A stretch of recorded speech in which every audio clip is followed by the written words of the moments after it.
Леон Арон считает, что с самого начала своего правления все, чего пытался добиться Путин, вернуть хоть какие-то активы государства, потерянные после падения Советского Союза. В середине страны он начал возвращать государству контроль над обществом. Медиа, суды, независимые организации, избирательный процесс, партии, парламент. Он делал это очень методично и достиг своей цели. Сегодня российская политика полностью в распоряжении государства.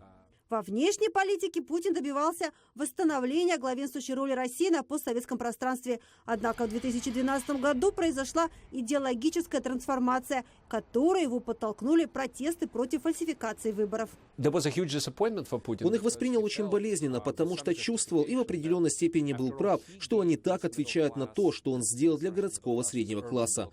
Он им дал возможность путешествовать, они могли жить за границей, послать туда на обучение детей. У них не было недостатка в продовольственных товарах. Их уровень жизни приблизился к европейскому. И это так они ему отплатили?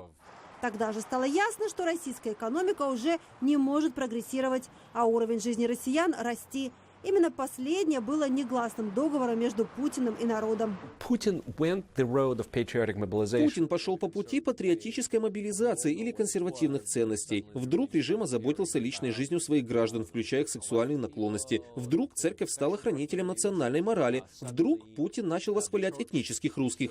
Дальше репрессии, поиск пятой колонны, кругом враги, восстановление советских символов и даже постепенная реабилитация Сталина. Война в Украине – естественная прогрессия патриотической мобилизации. И замороженным конфликтом, говорит Арон, Путин не удовлетворится.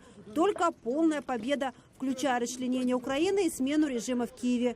Остановить Путина, по его мнению, могут только продолжительные и последовательные санкции Запада и предоставление Украине летального оружия. Эта стратегия, санкции или оборонительное оружие для Украины не смогут кардинально поменять точку зрения Путина, но они могут со временем заставлять его принимать одно сложное решение за другим, и в определенный момент цена этой политики будет выглядеть слишком высокой даже для него. Путин, например, должен выбирать между финансовым спасением Роснефти, которая стоит с протянутой рукой и просит 23 миллиарда долларов, или Сбербанком, который просит 3,5 миллиарда долларов, и поднятием зарплат для его политической базы. Пенсионеров, врачей, учителей, ВПК – это миллионы работников, чтобы не отставать от инфляции, которая будет составлять не менее 15% в этом году.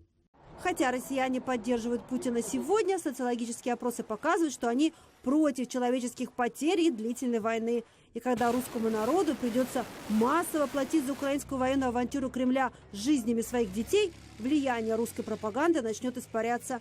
Но и в этом случае, говорит исследователь, путь к миру не будет для Украины и Запада ни простым, ни быстрым.